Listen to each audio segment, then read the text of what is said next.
All right, I hope I didn't scare you guys away in our last episode with all this boring command line stuff because, hey, this video is supposed to be newbie friendly. I know I did say no more Mr. Nice Guy, but that's impossible because we are CLI friendly, command line friendly, whatever you want to call it. And in this episode, we are going to do a little bit of exploration with our new friend. Last episode, I introduced you to your new friend. Today, we're going to explore your new friend. Ooh, I can't wait. This is going to be awesome!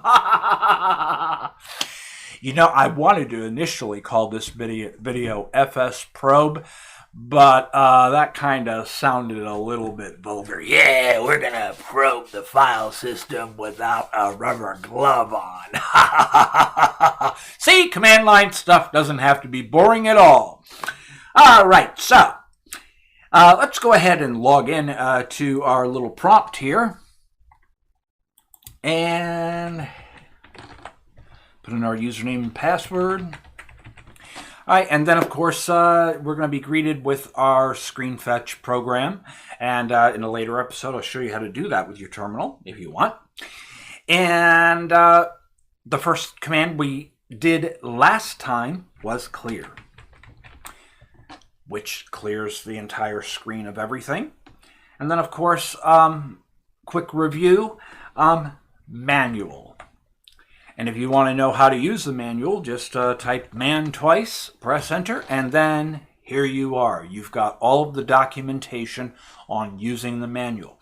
All of the commands you will see in this series, you will be able to access with the manual. And obviously, I don't have time to go through every single command that you have here. So it is in your best interest to run the man command against all of these little commands that I'm going to be teaching you, because it's going to help you to gain a better understanding of how to use each of these little commands.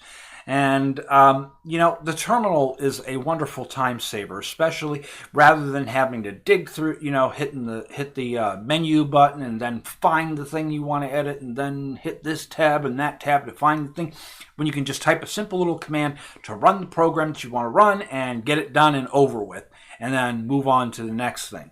The terminal is your friend. Let's go ahead and quit this, and let's clear again. And then we'll move on to my notes. Okay.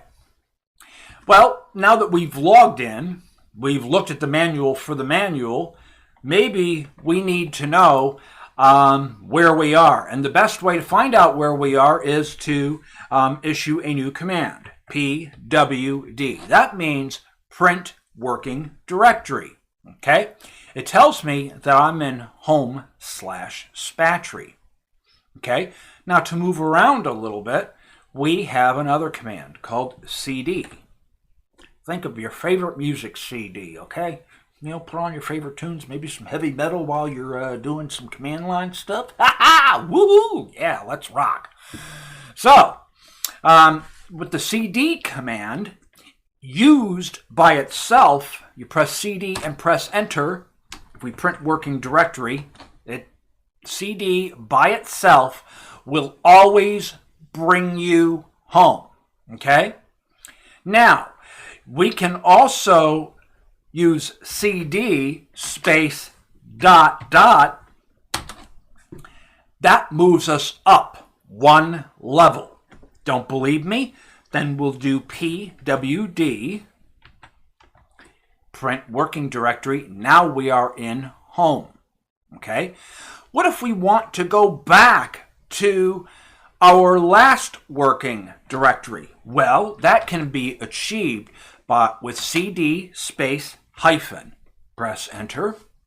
Okay? And it tells you what your most recent working directory was. And because when we press working directory again, it shows you again home/Spatry in my case. Okay?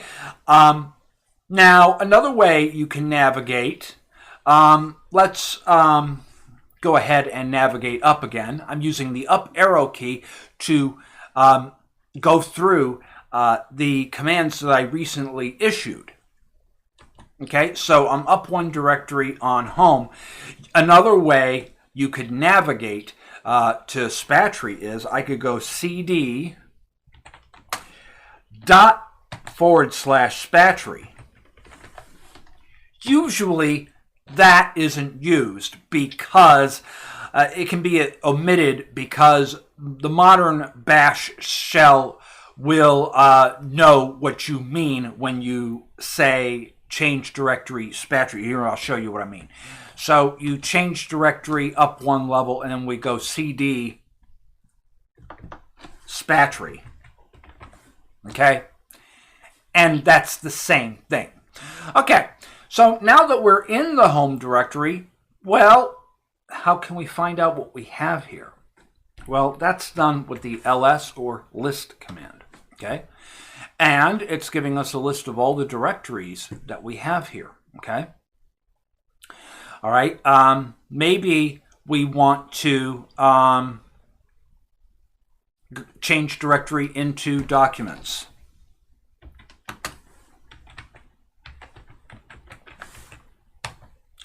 Uh-oh! It's saying no such file or directory. Actually, case matters in Linux, especially on your command line. You need to make sure that you pay attention to uppercase and lowercase letters. So we're going to change directory to documents. Okay? All right, and now when we run the list command, okay, you're going to see that we have PS or FS probe and a directory called mods. How do we know this? Well, why don't we run the manual against lists and find out? You can see here there are a number of command line switches that we can use with list. Okay, and out of all of these that are here, two of them that catch my eye. One of them is the long form or -L to view in long form, and then there is a -T where you can list by time or date they were last accessed. Read through these. This is important stuff because there are a lot of different commands that you can use with this that extend the functionality of the list command. Okay, I'm just going to go ahead and press Q here, and then I'm just going to ls -LT. And look what we have here now. Okay, we have, and let me get a cursor up so that you can see what we have here. Okay, it's listing these items. If it has a D at the beginning, that means it's a directory. You're going to also notice that Manjaro has actually highlights when an item is a directory. It's in this case, it's colored purple. But not all Linux distributions have that in the bash RC file. We'll look in that in a later episode. Okay, and if it has a hyphen in front of it, okay, that means that it is a file. Okay, and to find out information on the file, why don't we just type that command in? File fs -probe. And it's saying that fs probe is an ASCII or text file. That means we can read it using less. Now, less used to be a program called more, and it's a play on words, so now more is less. So we're doing less fs -probe. And look what we have here. Okay, so now, and apparently I didn't do this to where I have something that I could scroll with here. But using the up and down arrow keys, you can scroll this document. Okay? All right, and then use Q to quit. Okay, so pressing the up arrow, we can read that document again. All right, pretty neat stuff. So less is more. More is less. All right, cool stuff. I thought I made that document a little bit bigger so that I would have to scroll down, but oh well, my bad. Let's go ahead and clear the screen here and move right along. All right, now, why don't we change directory to our root directory? So that's cd space / and then press enter. Okay, now let's do a list with the long form. Okay, and now we can see our entire directory structure here. And this time they're listed alphabetically rather than listed by time. Let me pull up a cursor here so we can take a closer look into what we have here. All right, now you're going to notice some different things here. Now, in the last time we listed, the items with a D is a directory, okay? And then the hyphen is a file. But you're going to see one here that starts with an L, all right? And what that means is it is a symlink. Symlinks are your friend, and I'm going to dedicate a special episode just for that, because you can do some really powerful things with symlinks, and so that's something to look forward to. So basically, your bin directory that you have is actually a symlink to /user/bin, because those files are accessible to all of your user accounts, so it makes sense that those binaries would be going into user space. Okay. Now, the information that follows here after the initial character is information I'm going to cover in a later episode, so don't worry about that right now. Also, at a later episode, I'm going to cover hard links as well, and that is another way of naming things. Okay. The next thing, it's telling you who owns and who has access to these directories and files. So in this case, root and root, okay? It's telling you the size of these and when they were last accessed, okay? Now, something I need to mention, in a Linux file system, you can't get any higher than root. I don't care how much Maui Wowie you're smoking, Total OS, today. You're never going to get higher than root. Oh, never mind. He's always doing beginner stuff, so he's never going to see this video anyway.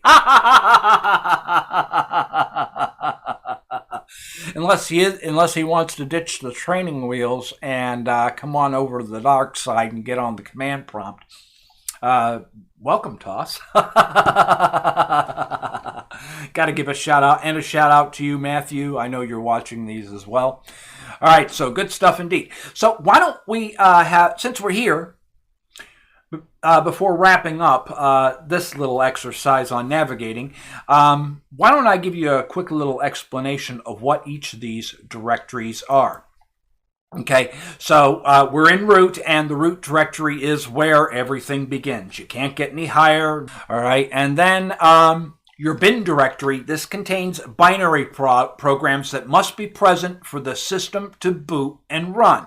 And most Linux file systems nowadays have a symlink from bin to user/bin. Okay, and then the next directory is your boot directory. This is where your boot directory is where your grub configuration files, your syslinux files are stored, your VM Linux files. All the things, your kernel goes in here too. Everything your system needs to boot is located in this directory. Then you have the dev directory. Okay, everything in Linux is a directory. So when you plug in that webcam, that microphone, that mouse, that keyboard into your computer, it is assigned a folder in the /dev directory, and that is where your kernel is looking for providing functionality to those devices. Okay, all right, and then next we have the etc directory. Now, the etc directory contains all the system-wide configuration files, and it also contains a collection of shell scripts which start each of the system services at boot time. Everything in this directory should be readable text. So, if you want to explore around a little bit and learn a little bit, just open up some of these files and read through them and see what they do. Yeah, good stuff. All right, next we have your home directory. Now, everybody knows about your home directory. Okay, this is where you keep your entire collection of videos that you've downloaded off the internet, all of your MP3s, your web browser configurations, your Mumble configuration, your IRC configs, every program that you have installed on your system, even your wine bottles and directories from Play on Linux are all stored in your home directory. And this is a really cool thing because, the home directory is transportable. You can take that home directory, put it on another computer, install another Linux, and then have all your system settings and everything moved over to another machine. Awesome feature that we have in the Linux system. Okay, let's move right along. Then you have lib and lib64, okay? And these are symlinks to /user/lib. See that? This is really cool how this particular layout, how it's showing you the symlinks on this one, but not all terminals will show you that. But at any rate, these, and by the way, it will flash red on if the symlink is missing. Just wanted to point that out. You may see it flashing red if the symlink is missing. In the lib and lib64, these are all your shared objects or SO files. Much like Windows has DLLs or dynamic link libraries, well, they're stored here, and they all go into user lib. However, there's a symlink from lib to lib64. It just points and throws them all in one spot. So now you know where to look when you're looking for those shared object files, right? Of course you do. Lost and found. Yep. I left my umbrella in church, and they have a lost and found. Yeah, so you get the idea there. All right, next we have the mount directory, or MNT. And on older Linux systems, the mount directory contains mount points for removable devices that have been mounted manually. So let's say you want to chroot into your system to repair your file system. You would use the mount directory for manually mounting your partitions. And actually, I have a tutorial on how to do that on cupoflinux.com for those of you who want to get into chrooting. And I may actually cover that in this series as well, so that because chrooting is very powerful as well, because you can mount your file system, you can boot a live CD or live DVD and then still access your computer in the event it's unable to boot, and repair your file system by mounting those drives and then mounting the file systems and everything, and then you're able to get in there and repair stuff. Awesome, powerful stuff. Amazing things you can't even do in Windows. This is pure rocket science, as I was telling you in the last episode, right? Okay, cool stuff. All right, next, we talked about mount. We have the opt directory. Now, this is optional. The opt directory is where some proprietary programs may install. Even some open source programs may opt to install to opt. Just navigate in there and have a look and see what's in there. I'm pretty sure, I play an open simulator sometimes. I think Firestorm is in there. But I've seen other applications install in the opt directory. So have a look and take a look-see. All right, next we have the proc directory. And the proc directory is special.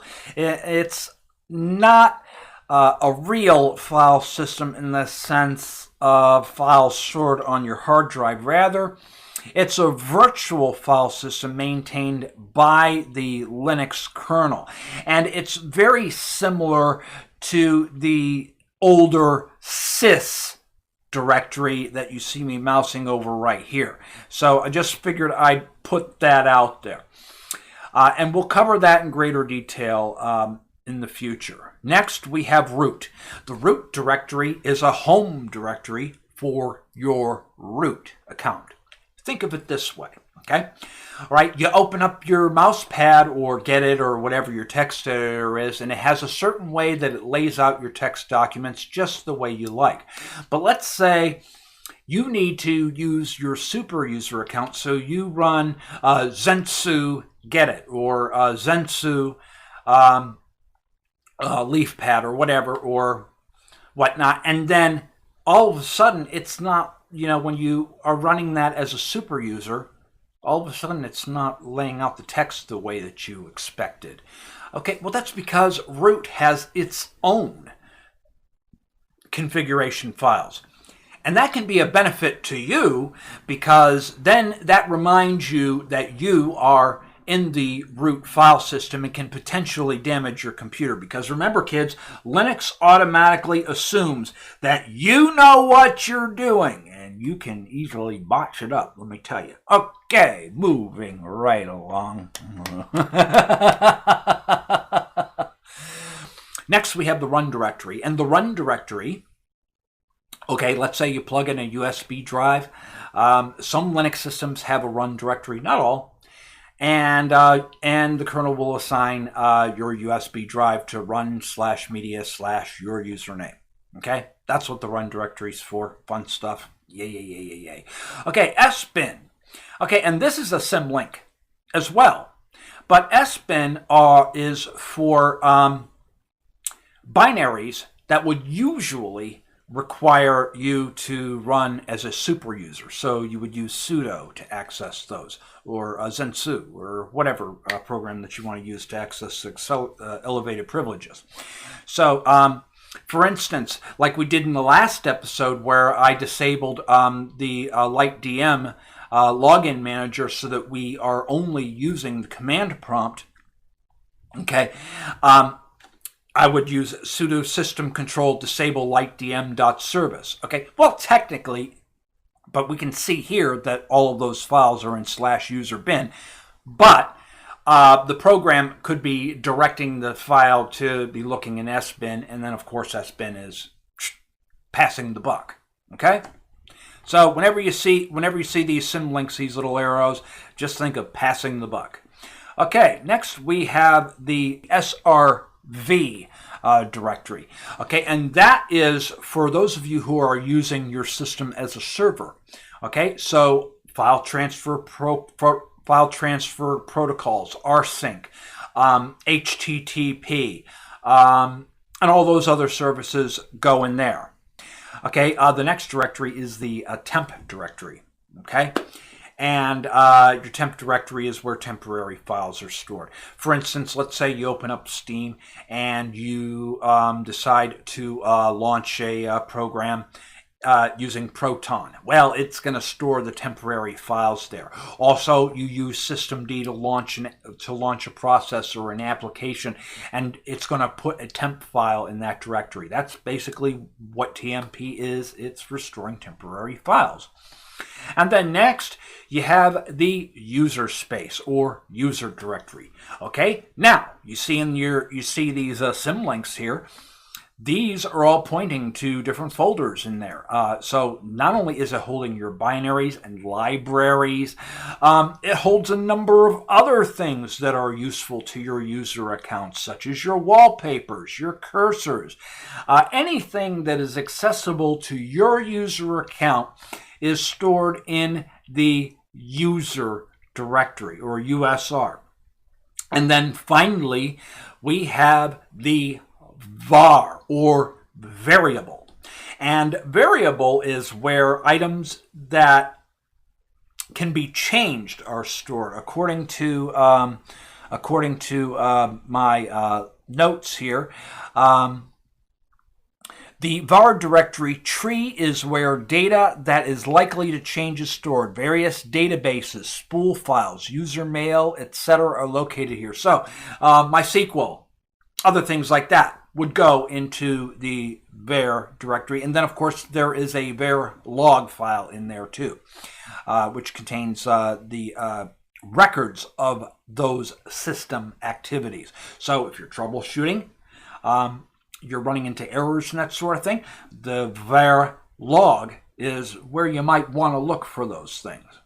Okay, I think I have covered enough for today. So we know how to navigate the system. So we can change directory to, and just press just CD and press enter, and then we're back in home, print working directory. All right, and we'll pick up from here tomorrow. Well, actually, I'm going to exit because, when I'm done using the computer, I need to shut down, So that's what I'll usually do. So in our next episode, I am going to be covering file operations. I'm going to show you how to create files, move files, delete. We're going to do all the fun things that you can do in your file manager, only this time we're going to be doing it from the command line. And so this is going to be powerful stuff. And believe it or not, it's a lot easier than many of you may think. Don't be afraid to try these commands. Follow along, try them out, because as you get used to using them, you will find yourself actually using these commands from time to time rather than opening up a file manager and doing this and that, this and that. You may actually find that in time, getting used to using this, you will find that using this is more convenient. At least I have.